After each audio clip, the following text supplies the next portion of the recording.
Là, c'est l'intro, ça va ou quoi? Bon, je me suis fixé un objectif, 3 mois pour percer, j'ai eu l'idée, 3 mois pour se marier, 3 mois pour percer. Bam, donc là, je vais tout donner pendant 3 mois, je vais essayer de sortir 3 vidéos par jour. Donc monte dans le train, abonne-toi et on se dit objectif 1 million. Ça va ou quoi? Aujourd'hui, nouveau react sur une personne qui va visiter la Tunisie. Donc je pense que c'est son pays d'origine et elle le revoit. Donc c'est parti. Je savais ce que je venais chercher ici. Apprendre à coudre, me former, construire quelque chose de concret. Mais au fond, c'était bien plus que ça. J'avais besoin de bouger, de fuir cette impression de tourner en rond, d'étouffer dans une vie qui ne me ressemble. Ça c'est vrai ça, hein. L'impression de tourner en rond, la routine. Non, la vie elle est hard frère, surtout quand t'as pas de rentrée d'argent, parce que quand t'es en société sans argent tu fais rien.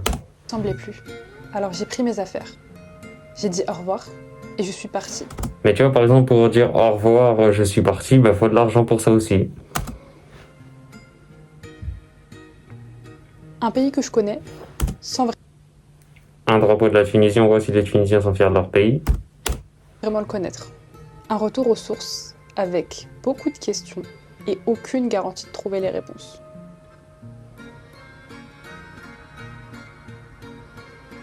Dès les premiers jours, j'ai vu la beauté de cette ville. Elle ne crie pas, elle ne cherche pas à plaire. Dès les premiers jours, j'ai vu la Ça vous les voyez peut-être pas, mais c'est une multitude de drapeaux tunisiens, donc ça fait 2 drapeaux. beauté de cette ville. Elle ne crie pas, elle ne cherche pas à plaire. Mais elle est là, authentique, vivante et surtout pleine de contrastes.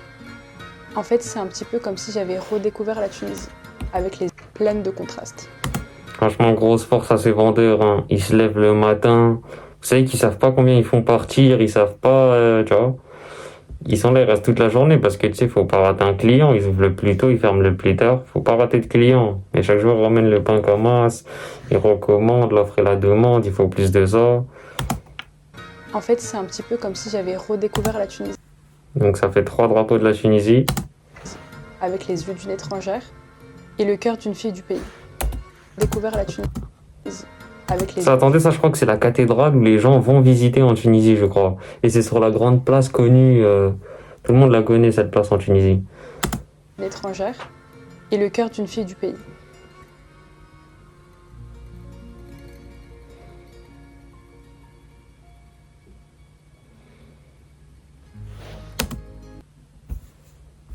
Quatrième drapeau de la Tunisie.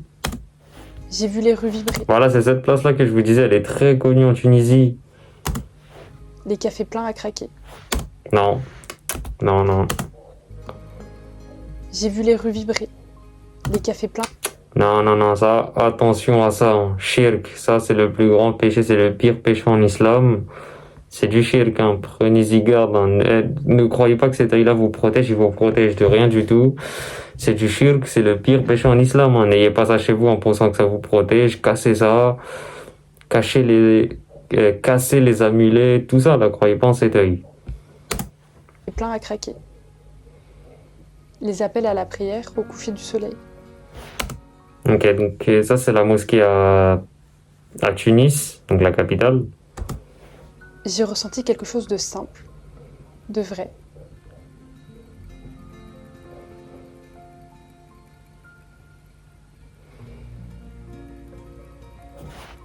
Ok, là elle est peut-être à Sidi Bourgaïs, la place dont je vous ai parlé dans les vidéos sur la Tunisie précédente.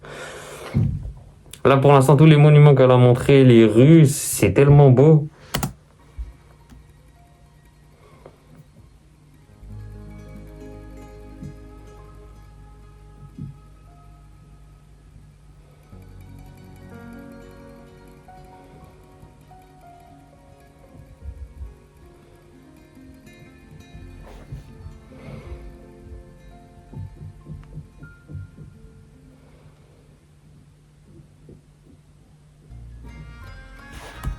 Ah bah en plus on venait de React, c'était quoi les Sphinx? Bah c'est ça les Sphinx. Donc en Tunisie ils en ont. Et ça je vois pas bien, parce que moi ça a sombré, vous voyez mieux. Si c'est l'œil dont je vous ai parlé, c'est du shirk, hein. Cassez-les ses yeux, ils vous protègent pas, c'est du shirk.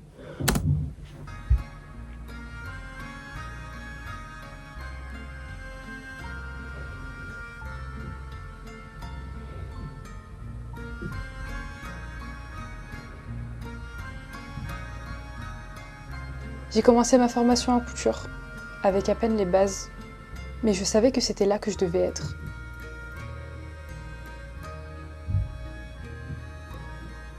J'ai Et appris coudre, c'est vraiment un métier universel, c'est-à-dire en tout temps. à manier un tissu, à comprendre sa logique, à me tromper 100 fois et à recommencer. J'ai découvert le moulage, le fait de modeler directement sur le mannequin. J'ai galéré, j'ai douté. Et puis un jour, j'ai vu une forme apparaître. Un vrai vêtement sorti de mes mains. Et puis j'ai souri. Ce n'était pas parfait. Ça ne l'est toujours pas. Et ça ne le sera vraiment jamais. J'ai compris que la progression valait plus que la perfection. Que mes idées comptaient, même maladroites. Et ce que je fais aujourd'hui, c'est poser les premières pierres de mon rêve. La vérité, c'est que tout n'a pas été facile. J'ai vécu seule pour la première fois, loin de tous mes repères. Parfois ça allait, et d'autres fois l'appartement semblait trop silencieux, trop grand pour une seule personne. Mais petit à petit, j'ai appris à aimer cette solitude, à la transformer en espace pour respirer, pour créer et pour réfléchir. En vrai, faut ça à l'être humain, faut qu'il sorte de sa zone de confort, et c'est pour le mieux. Je me suis vue devenir plus forte, même dans les moments de creux. J'ai appris à me débrouiller, à demander même avec mon tunisien cassé, à écouter, à rire de mes fautes, à répéter, à apprendre. 5e drapeau de la Tunisie. Et aujourd'hui, je me surprends à penser en tunisien, et même à rêver dans cette langue. Mais ce qui m'a le plus marqué, ce sont les gens. J'ai rencontré des personnes qui m'ont porté, soutenu, fait rire jusqu'à en pleurer, des inconnus devenus de vrais amis. On s'est partagé nos galères, nos blessures, nos ambitions, nos rêves de mode.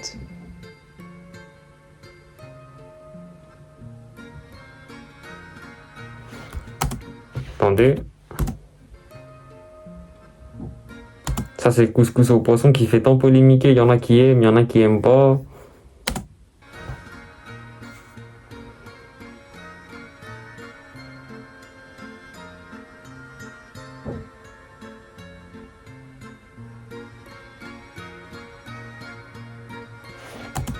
Ah non, non, c'est pas. J'ai cru que c'était Morkhia, mais j'ai pas vu.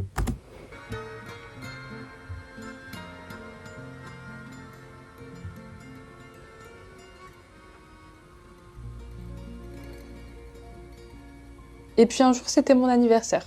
Personne n'était censé le savoir. Mais ils ont improvisé un petit truc. Et j'ai eu envie de pleurer. Pas de tristesse. Mais parce que je me sentais vue. On ne se rend pas compte de l'importance des petits gestes tant qu'on ne les vit pas loin de chez soi.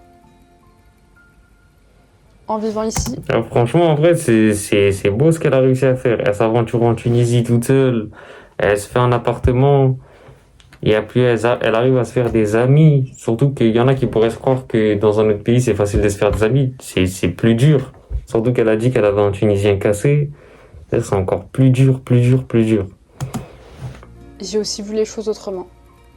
J'ai vu la richesse et la misère des gens qui mendient pendant que d'autres vont en école privée. J'ai vu des visages fatigués, désabusés. Ça, je vois exactement de quoi elle parle. Le contraste social quand tu vois des pauvres qui n'ont rien et que tu vois des riches, mais tout ça dans la même sphère, dans le même environnement, ça te met une claque. Tu vois, parce que c'est pas dans tous les pays où l'école est gratuite, c'est pas dans tous les pays où les manuels te sont donnés, c'est pas dans tout ça. Et puis les visages fatigués. Tu vois, frérot, la vie elle est hard. Déjà pour nous en France, hein. Alors que la France, la vie elle est hard en France. Mais imagine les autres pays. Il y a des jours où ça me minait. Mais je crois que c'est ça aussi, vivre quelque part. C'est voir au-delà de la carte postale, voir la réalité et apprendre à ne pas détourner le regard. Cette expérience, c'est un cadeau. Même si parfois elle me fait pleurer, douter, me replier, elle me fait grandir et elle me transforme, jour après jour. Je suis venue ici avec l'idée de devenir couturière. Et aujourd'hui, je découvre que j'apprends bien plus que ça. Je suis en train de devenir une meilleure version de moi-même. Et je me construis comme créatrice, pas seulement de mode, mais aussi d'amour. D'amour pour ce que je fais, d'amour pour les autres, et surtout, d'amour pour moi-même.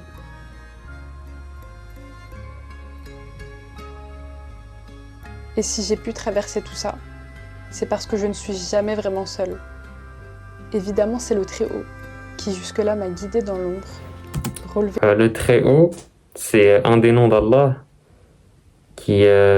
bon, c'est mal traduit, c'est traduit par le Très-Haut, mais ça se traduit le plus haut. En arabe, ça se dit Al-A'la. Relevé dans le silence. C'est lui qui met les bonnes personnes au bon moment sur ma route. Et c'est surtout lui, le grand créateur. Celui qui crée des vies, des chemins, et parfois, des renaissances. Alors j'ai compris que j'étais capable de grandes choses, et que tout commence quand on ose.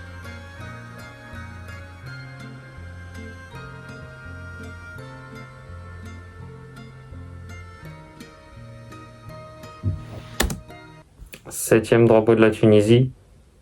Ouah, l'angoisse, moi c'est pour ça que j'aime pas aller marcher. Trop de monde, l'angoisse. Ça te... Wow.